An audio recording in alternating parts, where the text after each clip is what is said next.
Hello and welcome to a Smurd P video, and today we are looking at Mighty Morphin issue 19 from Boom Studio. And we have Rocky facing a hell of a lot of cogs. However, there are no cogs in this issue, which is actually quite disappointing because I was actually looking forward to them since seeing this cover being released. However, it is still a beautiful, beautiful cover. So this is written by Matt Groom, who is now leading Mighty Morphin by the looks of it. Illustrations by Moses, colors by Rao, and Ed, as always, is on the letters. So, the first bit of business is our new conqueror talking about he wants to beat Mondo, who he believes is chosen to be Dark Spectre's little cartel. So, but he says he's about to turn that plan upside down so he can claim it. So that's what King Aradon wants to do. And something that I've forgotten is back in Zeo there was King Mondo's other son and Archerina, and they came later in that series, and they were actually brilliant. I actually enjoyed seeing them, but they were sort of like Romeo and Juliet, star-crossed lovers from different families. So so this actually makes sense, and it's kind of actually cool. And I'm not sure if Matt came up with the idea or whether Ryan in the background saw another hole that he can plug. So the shields are holding at present, but they're talking about Matt wants to get out there and start fighting them, etc. But Zordon says there's no need to put yourself at risk. It's unnecessarily. And Matt says, well, it's not up to... He goes to snap. However, Grace says he's right. It's not worth the risk at present. Rocky says he's going to take the kids down to the power chamber so that they are a little bit more safer. So the pounding is going on, but it's not doing anything. And one of his minions suggests, well, why don't we stop? And he says, no, let's keep it going. I do like the drama. And now we're going to start firing our laser. He doesn't have to say it, but it's there in the artwork. So Matt comes down to speak to the kids saying, who's your favorite ranger? And they're like, White Ranger? He's like, okay, that's cool. And then these two speak. And it's discussed that you cannot risk your secret identity to protect your family, etc. I know that's one of his rules, etc.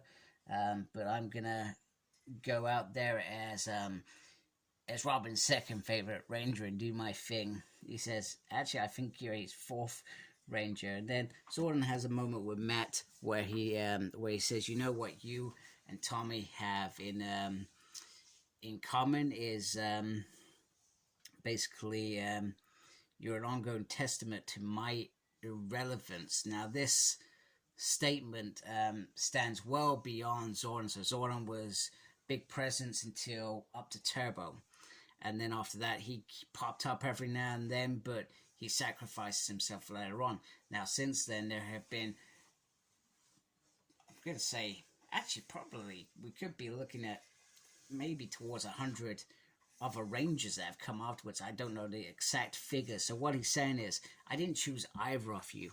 However, you are heroic and immensely capable rangers. And you know what? I'm trapped by my choices, but you, outside of what I do, are basically brilliant. And, you know, he wants to give his blessing to him. You know, I didn't give it to you at the beginning, but now I see that you are worthy of these powers that Grace and Billy gave you. You know, it would have been my choice, but he's almost saying he's glad that he's a ranger. And you know, this sentiment usually leads to something bad happening. Let's be honest, it usually happens around that. So anyway, the other rangers are going to capture their new command center. Now the problem is it is trapped in the Lion Galaxy by King Veron. So we're hearing about other machine kings, etc., which is quite cool. And this command center is cloaked, this outpost. And this cloaking device is on Veron. So Tommy and Aisha are gonna sneak in there and get it. And Adam and Kim gonna infiltrate the capital's primary security towers, etc. And I'm gonna stay here and oversee it. And then they talk about, well, why are we going for this one? This one seems to be the most dangerous. They're saying any others will bring us into conflict with the Alturians, which we want to try and avoid, etc. And then Tommy says, Alpha's going to be helping you, right? No, actually, Alpha's going to be coming with you. And he says, don't worry, I've got a disguise. So you don't have to worry. You can stay outside, Alpha. We'll contact you. And Tommy clearly at this point hasn't grasped what, I guess, Billy and Alpha's plan is. So, the king approaches Tommy as Rita's emissary because she had the green power coin. So she says, I think we can come to an understanding. He says, actually, that was the other guy.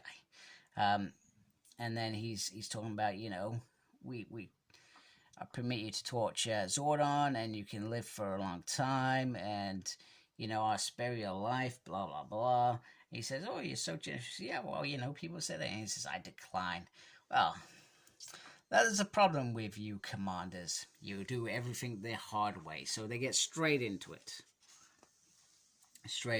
And this guy, he says, I like to break things. And look at that.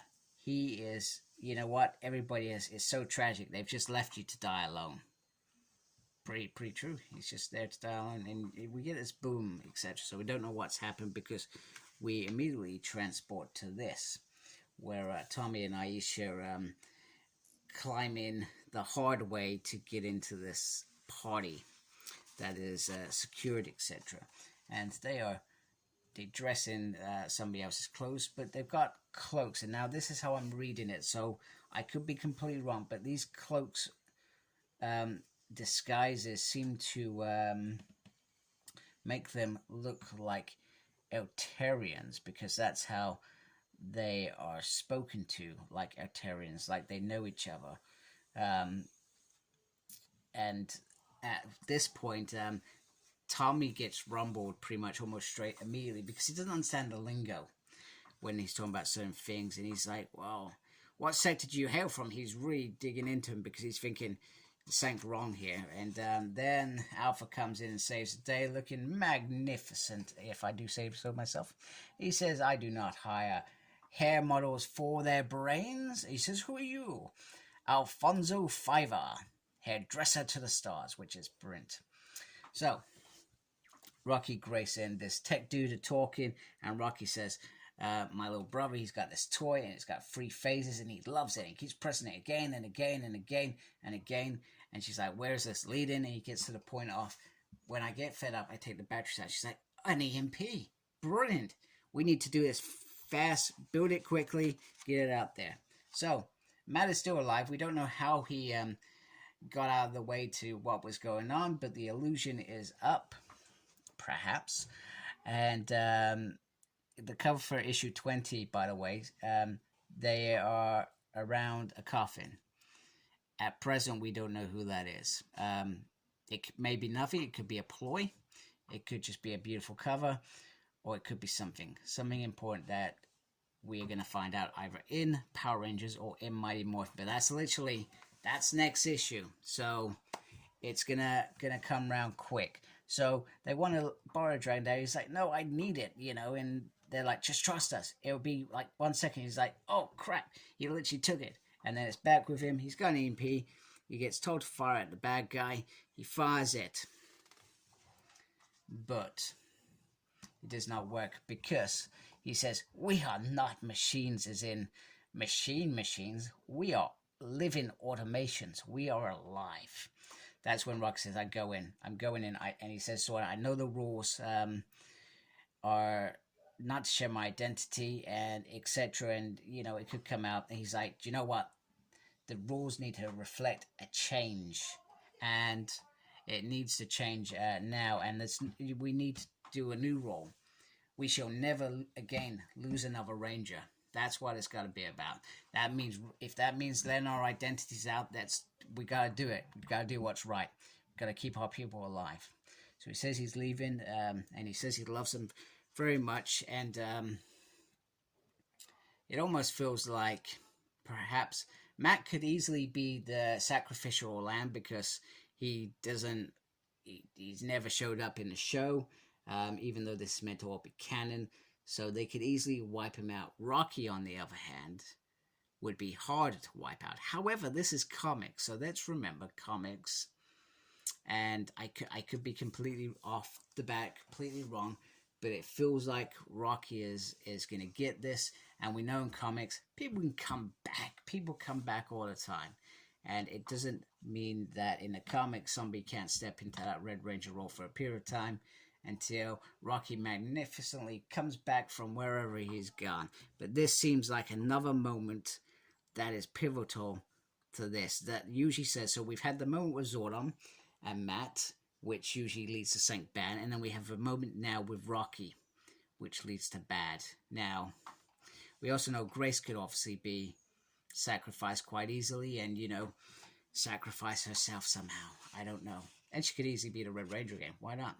Been a Red Ranger before. Anyway, he says, I will always protect you. And he jumps into the fray. To be continued. We do not know who will suffer the fates. Oh, it could be no one. It could just be a ploy just to wind us up as we're approaching issue 100. Anyway, I really enjoyed that issue. It was a lot of fun. Still a lot of adventure in the background.